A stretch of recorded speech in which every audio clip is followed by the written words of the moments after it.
Bat in the bedroom. A true story.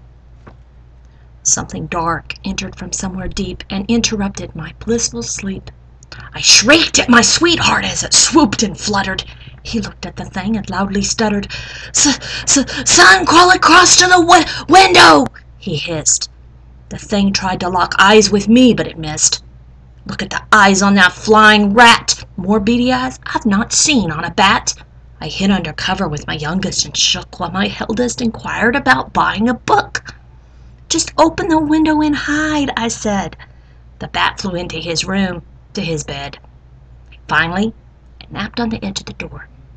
My hero hubby snuck through the hall near the floor. He opened the window so it could flee. Eventually it awoke and flew away. I was free. To this day, I make sure I close all the doors to places with holes in the walls or the floors. I leave not one window open an inch lest something unique come my way in a pinch. It's been many years since it invaded my space, but I'm not the same person, and this isn't the same place.